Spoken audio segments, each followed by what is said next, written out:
Hello everyone, कैसे हैं आप सभी लोग। और इसको बहुत ही अच्छे होंगे। तो जिस चीज़ का आपको बेसब्री से इंतजार था, यूपी आयुष काउंसलिंग, जिसमें बीएमएस, बीएचएमएस और बीयूएमएस के बच्चे एडमिशन ले सकते हैं। तो आज यहाँ पर आप देखेंगे वेबसाइट को अपडेट कर दिया गया है और यहाँ पे सेशन 2025 और 2026 के लिए इस वेबसाइट पे आपको यूपी आयुष काउंसलिंग पे आपको सारी इन्फॉर्मेशन मिल जाएगी। ठीक है, तो यहाँ पर आप देखेंगे जिस तरीके का इंटरफेस है यूजी काउंसलिंग के लिए, आपको यहाँ क्लिक करना पड़ेगा।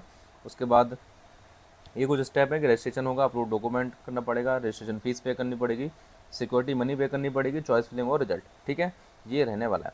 अभी आप देखेंगे यहाँ पर एक शेड्यूल आ चुका है। ठीक है, तो हम अभी आपको हम बताते हैं क्या क्या इंपॉर्टेंट्स में चीज़ें हैं।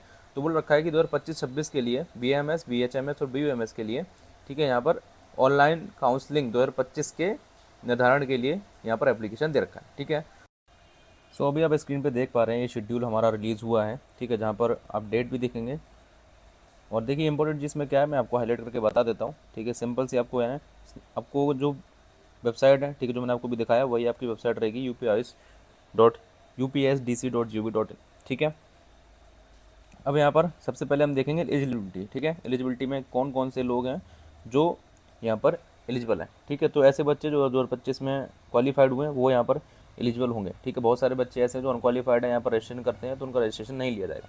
ठीक है, अब BMS के लिए, BUMS के लिए, BHMS के लिए जो भी रजिस्ट्रेशन करेंगे वो इसी वेबसाइट के थ्रू होगा। अब यहाँ पर देखेंगे आप अनारक्षित के लिए, ठीक है, न्यूनतम 50% आपके मार्क्स होने चाहिए। वहीं SC ST के लिए, ठीक है, आपको मिनिमम 40% PCB में होना चाहिए। ठीक है, आरक्षित श्रेणी के दिव्यांग के लिए 45% है और आरक्षित के लिए यहाँ पर जो है हैंडीकैप्ड के लिए, PWD के लिए 40% दिया हुआ है। अब आप आएंगे तो नीचे देखेंगे और यहाँ पर पंजीकरण के बारे में बता रखा है। ठीक है, तो सबसे पहले आप देखेंगे जो रजिस्ट्रेशन आपका होगा वो 2,000 रुपये में आपको करना पड़ेगा। ठीक है, ऑनलाइन जो भी आपका जमा होगा 2,000 रुपये सबसे पहले रजिस्ट्रेशन चार्ज आप पे लगेगा, वेबसाइट पे आपको कटवाना पड़ेगा, उसकी भी रिसिप्ट निकलती है। ठीक है, अब क्या बोला गया कि फर्स्ट राउंड, सेकंड राउंड और थर्ड राउंड, ठीक है, जिन्होंने रजिस्ट्रेशन ऑलरेडी करा रखा है उनको लेकिन कोई सीट नहीं मिली है, ऐसे में क्या होगा, अभ्यर्थी स्टे वैकेंसी चेक में प्रतिभाग करना चाहते हैं तो उन्हें पुनः पंजीकरण कराते हुए 1,000 रुपये देने पड़ेंगे। बोला जा रहा है कि ऐसे बच्चे जिनको फर्स्ट सेकंड थर्ड राउंड में सीट नहीं मिली है, स्टे वैकेंसी राउंड में अगर आप पार्टिसिपेट करते हैं तो आपको दोबारा से 1,000 रुपये का रजिस्ट्रेशन करना पड़ेगा। ठीक है, जो कि हमारा कैसा होगा, नॉन रिफंडेबल होगा। इसके बाद हमारा आता है सिक्योरिटी मनी। ठीक है, तो सिक्योरिटी मनी के लिए क्या है कि जो बच्चे आपके राज्य के, यानी कि जो बच्चे हमारे गवर्नमेंट में एडमिशन लेने का सोच रहे हैं उनको 20,000 रुपये का सिक्योरिटी अमाउंट जमा करना पड़ेगा। ठीक है, और जो हमारे प्राइवेट में सोच रहे हैं लेने का एडमिशन, BMS, BHMS और BUMS के, उन्हें 50,000 रुपये एज ए सिक्योरिटी मनी जमा करना पड़ेगा। ठीक है, और जो हमारा ये 50,000 रुपीज़ है ये आपके ऑनलाइन ही जमा होगी। ठीक है, वेबसाइट के ऊपर ही जो आपके UPI बोर्ड है वहाँ पर ये जमा होगी। ठीक है, ऑनलाइन जाकर आप रिसिप्ट मिलेगी आपको उसका भी। तो इसके बाद ही आप जो है, जब आप ये सिक्योरिटी मनी कटवा देंगे उसके बाद ही आप चॉइस फिलिंग कर सकते हैं।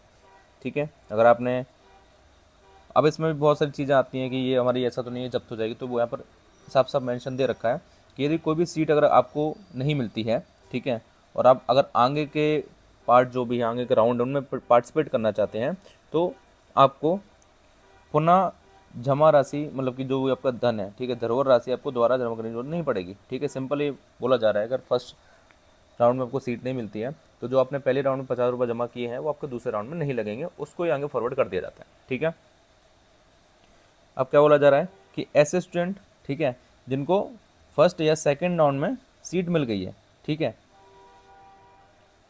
आवंटन के उपरांत, मतलब अगर उनको सीट मिल गई है, आयुष महाविद्यालय में प्रवेश नहीं लिया है, ठीक है, तो ऐसे में आपका क्या होगा, आपकी जो सिक्योरिटी अमाउंट है वो आपका जब्त कर लिया जाएगा। ठीक है, फिर आप दोबारा से सेकंड और थर्ड राउंड में पार्टिसिपेट करके 50 रुपये जमा करके दोबारा से आप वहाँ पर एडमिशन करवाएंगे अपने। ठीक है, तो सिंपल सा आपको ये बहुत ही इंपॉर्टेंट रूल है, ध्यान रखना है। पहले पिछली बार ये नहीं था पर इस बार आ चुका है कि अगर फर्स्ट और सेकंड राउंड में आपको सीट अलॉट हो जाती है, आपको कॉलेज नहीं लिया आपने, तो फिर आपकी जो 50,000 सिक्योरिटी अमाउंट है वो जब्त कर लिया जाएगा। ठीक है, और ये कब वापस आती है, जब आपके पूरा अगर सही बच्चों की काउंसलिंग हो जाती है, पूरा काउंसलिंग का प्रक्रिया निपट जाती है, उसके बाद ये आपके बैंक अकाउंट में वापस आ जाती है। ठीक है, अभ्यर्थी की धरोहर राशि उसी बैंक खाते में गेटवे के माध्यम से वापस की जाएगी जिस बैंक में अभ्यर्थी के द्वारा जमा की गई, मतलब जहाँ से आप उसको कटवाएंगे। तो आप कैफर, कोई भी आपका कैफ़े वगैरह हो गया, फिर आप खुद की नेट बैंकिंग से करते हैं, फिर आपके खुद के ATM कार्ड से करते हैं। ठीक है, तो जिस माध्यम के थ्रू आप जिस अकाउंट के थ्रू कटवाएंगे उसी में ये वापस आएगा। ठीक है, इसका आपको ध्यान रखना है। अब बात करते हैं डॉक्यूमेंट की, कौन कौन से डोक्यूमेंट लगेंगे, तो सिंपल वही जो हमेशा से लगता है वही यहाँ पर लगेंगे। हाई स्कूल ट्वेल्थ की मार्कशीट, 10th की मार्कशीट, नीट का स्कोर कार्ड, आपका कोई कैटेगरी सर्टिफिकेट है वो, डोमिसाइल, ठीक है। इसके अलावा आधार कार्ड वगैरह सभी आपको देना पड़ेगा, ठीक है। अब देखेंगे और क्या क्या, जब आप फिजिकल वेरिफिकेशन के लिए जाएंगे तो क्या क्या आपके लिए रिक्वायरमेंट रहेगी, ठीक है। सबसे पहले आपका नीट का यूडी का स्टोर कार्ड और प्रवेश पत्र, ठीक है। एडमिट कार्ड जिन्होंने नीट का एग्जाम दिया है वो आपके पास होना चाहिए, स्कोर कार्ड आपके पास होना चाहिए, ठीक है। 10th और 12th की मार्कशीट आपको होनी चाहिए आपके पास, उसके साथ जो भी प्रमाण पत्र या अंक पत्र मिलते हैं वो आपके साथ पास होने चाहिए, ठीक है। आपका निवास प्रमाण पत्र आपके लिए रिक्वायरमेंट है, जो कि उत्तर प्रदेश सरकार के द्वारा निर्धारित किया गया, ठीक है। मतलब कि जो यूपी कैटेगरी वाले हैं, सॉरी यूपी के रहने वाले हैं, उनको आपका निवास प्रमाण पत्र देना रिक्वायरमेंट रहेगा, ठीक है। अब यहाँ पर कुछ चीज़ें और दे रखी हैं जो आपको पता होनी चाहिए। देखिए, स्टेट कोटे की सीटों के हेतु भारत सरकार के सेवा नियोजन हेतु निर्गत प्रमाण पत्र मान नहीं होंगे, बल्कि उत्तर प्रदेश राज्य शासन के द्वारा उत्तर प्रदेश के शिक्षण संस्थानों में निर्गत प्रमाण पत्र ही मान होंगे, ठीक है। तो बोला जा रहा है कि स्टेट कोटे की सीट वाले के लिए केवल स्टेट वाला बच्चा ही एलिजिबल हो सकता है, ठीक है। निजी क्षेत्र की 15% ऑल इंडिया कोटे की सीटें संबंधित उत्तर प्रदेश में, यानी कि अगर जो 15% के बच्चे बाहर से आएंगे, ठीक है, जो अदर स्टेट के हैं, क्योंकि यूपी के आयुष में आपका क्या रहता है कि 85% सीट जो है वो यूपी वालों के लिए रिजर्व रहती है और 15% बाहर वाले बच्चों के लिए रहती हैं। तो जो 15% बाहर से बच्चे आएंगे उनके लिए कैटेगरी सर्टिफिकेट होना चाहिए उनके पास, ठीक है। ओबीसी, एससी, एसटी जो भी हैं उनके पास होना चाहिए, ठीक है। अब देखिए एक चीज़ और यहाँ पर आपको ध्यान रखनी है, जो भी बच्चे हैं, ठीक है, जिनके पास कैटेगरी सर्टिफिकेट है ओबीसी, एससी, एसटी का, तो उनको रिन्यू करवाना है, ठीक है। 1/4/2025 के बाद का आपको वो सर्टिफिकेट होना चाहिए, ठीक है।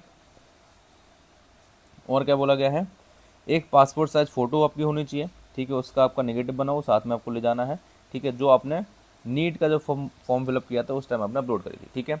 इसके अलावा पहचान पत्र में आपको भी आपका डीएल चल सकता है, बैंक पासबुक चल सकती है, पैन कार्ड चल सकता है, ये चीज़ें आप साथ में ले जाएंगे।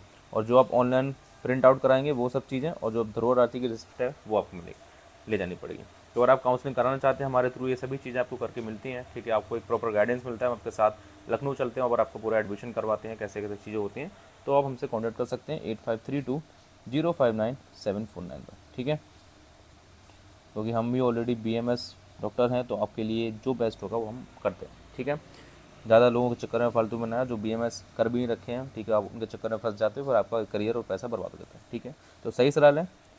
चलिए अब आगे बढ़ते हैं सबसे, और इसके बाद आपको देखिए जो आपका फिजिकल वेरिफिकेशन होगा, ठीक है, वो राजकीय नेशनल होम्योपैथिक कॉलेज जो कि हनीमैन चौराहा गोमती नगर में है, लखनऊ में, ठीक है, आपको वहाँ जाना पड़ेगा। कुछ चीज़ें हैं, जैसे अगर आपके पास पूरे डॉक्यूमेंट्स नहीं हैं, ठीक है, तो आपको सीट अलॉट नहीं करी जाएगी, ठीक है, अलॉटमेंट नहीं होगा आपका, ठीक है। और देखिए क्या बोला गया है कि फर्स्ट और सेकंड राउंड की काउंसलिंग में यदि कोई भी स्टूडेंट किसी दूसरी संस्था में प्रवेशित है और उसके मूल अभिलेख उस संस्था में जमा है, ऐसी स्थिति में अभ्यर्थी उस संस्था की अनापत्ति तथा मूल अभिलेखों के जमा होने पर प्रमाण पत्र प्रस्तुत करेगा, परंतु अवर्तित संस्था में प्रवेश के समय अभ्यर्थी को मूल प्रमाण पत्र प्रस्तुत करना अनिवार्य होगा। अवस्थित संस्था में मूल प्रमाण पत्र प्रस्तुत न करने की स्थिति में उसका आवंटन निरस्त समझा जाएगा, जिसकी जिम्मेदारी स्वयं अभ्यर्थी की होगी। मतलब कि बोला जा रहा है कि जिन बच्चों ने फर्स्ट और सेकंड राउंड में पार्टिसिपेट कर लिया, उनको कॉलेज मिल गया है, ठीक है, अब वो चाहते हैं कि यार मेरे को दूसरे कॉलेज में एडमिशन लेना है, ठीक है, तो ऐसे में क्या होगा कि आपको जो भी आपने सर्टिफिकेट जमा करें आपको वो कॉलेज से लेने पड़ेंगे, ठीक है। वो आपको वहाँ पर जब आप दोबारा से एक बार वेरिफिकेशन ले आएंगे तो आपको जमा करने पड़ेंगे। अगर आपको वो नहीं मिलते हैं तो ऐसी कंडीशन में आपका जो आवंटन है, ठीक है, वो निरस्त कर दिया जाएगा। तो इस बात का आपको ध्यान रखना, जो भी कॉलेज चूज़ कर रहे हैं समझदारी से करें, ठीक है। अगर आपको नहीं पता है कौन से कॉलेज अच्छे हैं कौन से नहीं है तो हमसे संपर्क कर सकते हैं, ठीक है। चलिए अब देखेंगे यहाँ पर आरक्षण व्यवस्था बता रखी है कि एससी कैटेगरी के लिए आप देखेंगे 21% है, अनुसूचित जनजाति के लिए 2% है, अन्य पिछड़ा वर्ग के लिए 27% है, ईडब्ल्यूएस के लिए 10% है, ठीक है। इसके अलावा जिनके पास स्वतंत्रता सेनानी का सर्टिफिकेट है 2%, भूतपूर्व सैनिक रहे हैं जो 2%, ठीक है, दिव्यांग के लिए 5%, महिला अभ्यर्थी के लिए 20%, एनसीसी कैडेट के लिए 1%, ठीक है। तो ये यहाँ पर बता रखा है। चलिए और आगे हम बढ़ते हैं। तो ये सिंपल सी मैंने कुछ जो इम्पोर्टेंट रूल हैं वो आपको बता दिए गए हैं। एक चीज़ और है कि जब भी आपका शेड्यूल आएगा वो आपको इसी वेबसाइट पर मिलेगा, ठीक है। बाकी हम आपको टाइम टू टाइम अपडेट करते रहेंगे, जो बच्चे हमारे थ्रू जुड़े हैं उनको पता है कि सब चीज़ें हम लोग टाइम टू टाइम उनको अपडेट करते रहते हैं, ठीक है। बाकी फर्स्ट राउंड की काउंसलिंग वही है कि सबसे पहले रजिस्ट्रेशन करना है, उसके बाद आपको सिक्योरिटी अमाउंट जमा करना है, देन आपको चॉइस फिलिंग करनी है, उसके बाद आपको अलॉटमेंट होगा, देन आपको फिजिकल वेरिफिकेशन के लिए लखनऊ जाना पड़ेगा, उसके बाद आपको सीट अलॉट होगी और वहाँ जाने के बाद आपको अलॉटमेंट लेटर मिलेगा, उसके बाद आपको कॉलेज में फ़ीस जमा करनी है। ठीक है, सो यहाँ पर ये चीज़ें बता रखी हैं।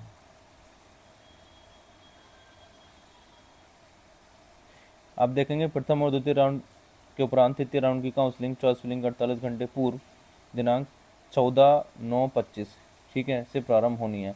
अब यहाँ पर देखेंगे कि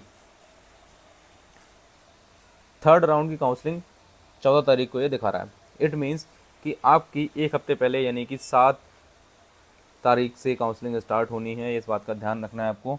तो जो भी डॉक्यूमेंटेशन है सभी चीज़ें आपको पहले से ही करवा लेनी है।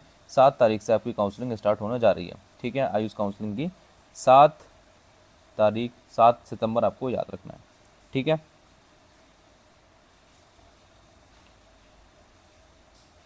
सो अभी यहाँ पर कॉलेजेस के बारे में बता रखा है, तो इतना हमको नहीं जाना है। जो हमारे स्टूडेंट वाली थी हमने वो आपको ने सब बता दी। ठीक है, बाकी कोई भी आपको डाउट है, कोई भी क्वेरी है तो आप हमें इस नंबर पे कॉल कर सकते हैं और अपना रजिस्ट्रेशन करवा करके एक मेडिकल कॉलेज में पढ़ने का सपना पूरा कर सकते हैं। ठीक है, चलिए गाइस, मिलते हैं नेक्स्ट वीडियो में।